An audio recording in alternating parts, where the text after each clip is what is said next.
नेताजी सुभाष चंद्र बोस भारतीय स्वतंत्रता संग्राम के सबसे करिश्माई और रहस्यमय नेताओं में गिने जाते हैं। उनका जीवन त्याग, साहस और अदम्य जिजीविषा की गाथा है।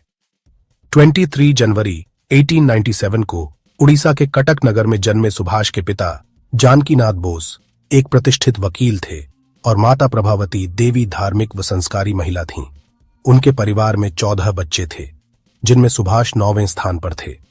बचपन से ही वे गंभीर और चिंतनशील स्वभाव के थे। जहां बाकी बच्चे खेलों में रम जाते, वहीं सुभाष अक्सर किताबों में डूबे रहते और माता से आध्यात्मिक ग्रंथों की कथाएं सुनते। इस प्रकार उनकी परवरिश में धार्मिकता, अनुशासन और देशभक्ति का बीजारोपण हुआ। उनकी प्रारंभिक शिक्षा प्रोटेस्टेंट यूरोपियन स्कूल में हुई। आगे की पढ़ाई उन्होंने रेवेनशॉ कॉलेजिएट स्कूल से की। वहीं उनकी प्रतिभा और अनुशासन की झलक दिखाई देने लगी। अध्यापक उन्हें एक आदर्श छात्र मानते और साथी विद्यार्थी उन्हें नेतृत्वकर्ता की तरह देखते। किशोर अवस्था में ही उनमें नेतृत्व का भाव स्पष्ट दिखने लगा था। 1913 में उन्होंने प्रेसिडेंसी कॉलेज कलकत्ता में प्रवेश लिया। यहीं पर उनकी मुलाकात उस यथार्थ से हुई जो उनके जीवन की दिशा बदलने वाला था। कॉलेज के दिनों में वे एक अध्यापक के भारतीय छात्रों के प्रति अपमानजनक व्यवहार के खिलाफ खड़े हो गए। परिणाम स्वरूप उन्हें कॉलेज से निलंबित कर दिया गया। यह घटना उनके भीतर यह विश्वास भर गई कि अंग्रेजों के सामने चुप रहना अन्याय को स्वीकार करना है। बाद में उन्होंने स्कॉटिश चर्च कॉलेज से ग्रेजुएशन इन फिलॉसफी पूरी की। 1919 में वे उच्च शिक्षा के लिए इंग्लैंड गए और कैम्ब्रिज यूनिवर्सिटी में दाखिल हुए। पिता की इच्छा थी कि वे ICS की परीक्षा दें। सुभाष ने यह चुनौती स्वीकार की और 1920 में परीक्षा में 4था स्थान प्राप्त किया। लेकिन भीतर से वे द्वंद्व में थे। क्या वे अंग्रेजों की सेवा करेंगे या भारत की गुलामी की जंजीरें तोड़ने का प्रयास करेंगे? अंततः 1921 में उन्होंने इंडियन सिविल सर्विस से त्यागपत्र दे दिया। यह निर्णय उस समय के किसी भी भारतीय युवक के लिए अत्यंत साहसिक कदम था। भारत लौटने पर सुभाष पूरे जोश के साथ स्वतंत्रता आंदोलन में कूद पड़े। वे महात्मा गांधी से अत्यंत प्रभावित हुए और 1921 में कांग्रेस से जुड़ गए। जल्द ही वे देश के युवाओं के प्रिय नेता बन गए। परंतु जैसे जैसे वे आंदोलन के भीतर गहरे उतरते गए, उन्हें यह समझ आया कि केवल नॉन वायलेंस और सत्याग्रह के भरोसे आजादी मिलना कठिन है। उनका मानना था कि हमें अंग्रेजों के खिलाफ हथियार उठाने होंगे और अंतर्राष्ट्रीय स्तर पर मित्र राष्ट्र बनाने होंगे। गांधी जी और सुभाष का रिश्ता सम्मान और मतभेद दोनों से भरा था। गांधी जी को वे राष्ट्रपिता मानते थे, लेकिन जब बात स्वतंत्रता पाने की रणनीति की होती तो उनके रास्ते अलग हो जाते। गांधी जी का मानना था कि सत्य और अहिंसा के बल पर ही आजादी पाई जा सकती है, जबकि सुभाष को विश्वास था कि अंग्रेजों को भारत से भगाने के लिए आर्म्ड स्ट्रगल अनिवार्य है। 1938 में वे कांग्रेस अध्यक्ष चुने गए। अगले ही वर्ष त्रिपुरी कांग्रेस अधिवेशन में वे पुनः अध्यक्ष बने, लेकिन गांधी जी और उनके समर्थकों ने उनका विरोध किया। परिस्थितियां ऐसी बनी कि उन्हें इस्तीफा देना पड़ा। उन्होंने अपने समर्थकों के साथ मिलकर फॉरवर्ड ब्लॉक नामक संगठन की स्थापना की और स्वतंत्रता संग्राम को एक नए आयाम पर ले जाने का संकल्प लिया। ब्रिटिश सरकार उनकी बढ़ती लोकप्रियता से भयभीत थी। उन्हें कई बार जेल में डाला गया। 1941 में उन्हें नजरबंद कर दिया गया, लेकिन नेताजी ने असंभव को संभव कर दिखाया। वेश बदलकर वे कलकत्ता से निकल गए और गुप्त रास्तों से होते हुए अफगानिस्तान पहुंचे। वहां से रूस और अंततः जर्मनी पहुंच गए। यह साहसिक पलायन उस समय चर्चा का विषय बन गया।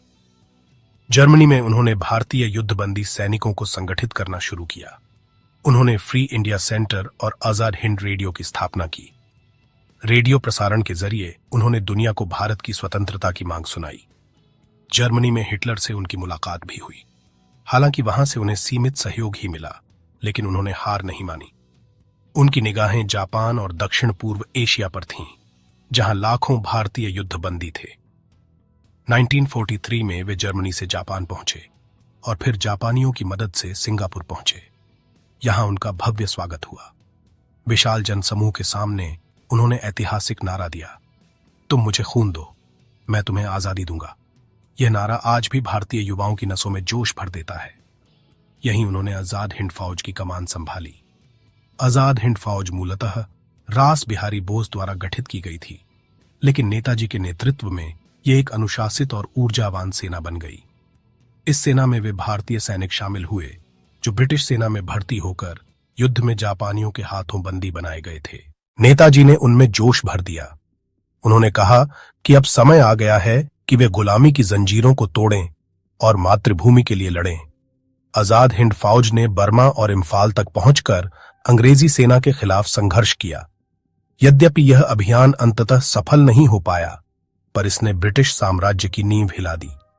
भारतीय सैनिकों ने देखा कि वे भी संगठित होकर अंग्रेजों को चुनौती दे सकते हैं। अंडमान और निकोबार द्वीपों पर नेताजी ने आजाद हिंद गवर्नमेंट का झंडा फहराया। यह उस समय भारतीय स्वतंत्रता का प्रतीक बन गया। नेताजी का नेतृत्व अद्वितीय था। वे सैनिकों के बीच रहते, उन्हीं की तरह खाना खाते और उन्हीं की तरह कठिनाइयां सहते। उनकी आंखों में चमक, आवाज में दृढ़ता और भाषणों में जादू था।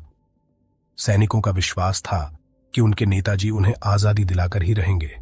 उनका नारा जय हिंद हर भारतीय के दिल की धड़कन बन गया। 1945 में जब जापान युद्ध हार रहा था, तब परिस्थितियां बदल गईं। नेताजी को जापान से मांचूरिया जाना पड़ा। कहा जाता है कि 18 अगस्त 1945 को ताइवान में उनका विमान दुर्घटनाग्रस्त हो गया और वे शहीद हो गए। लेकिन इस खबर पर कभी पूरी तरह से विश्वास नहीं किया गया। बहुत से लोग मानते थे कि नेताजी जीवित हैं और रूस चले गए। भारत में दशकों तक यह चर्चा होती रही कि वे गुमनामी बाबा के रूप में फैजाबाद या कहीं और गुप्त जीवन जी रहे थे। उनका अंत आज भी एक रहस्य बना हुआ है। नेताजी का जीवन केवल राजनीतिक संघर्ष की कहानी नहीं है, बल्कि यह उस इंसान की गाथा है जिसने व्यक्तिगत सुख सुविधाओं को ठुकराकर संपूर्ण जीवन भारत माता को समर्पित कर दिया। उन्होंने यह दिखा दिया कि सच्चा नेता वही है जो अपने शब्दों से नहीं, बल्कि अपने कर्मों से प्रेरणा देता है। उनका जीवन एक प्रेरणा है कि आज़ादी किसी भी कीमत पर आसानी से नहीं मिलती। इसके लिए साहस, बलिदान और अदम्य देशभक्ति चाहिए। आज भी जब भारतवासी जय हिंद कहते हैं तो उसमें नेताजी की आवाज की गूंज सुनाई देती है। वे केवल एक स्वतंत्रता सेनानी नहीं थे, बल्कि भारत के आत्मसम्मान और स्वाभिमान के प्रतीक थे। उनका नाम हमेशा इतिहास के स्वर्णाक्षरों में लिखा रहेगा। सुभाष चंद्र बोस भारतीय स्वतंत्रता संग्राम के अमर नायक थे और रहेंगे।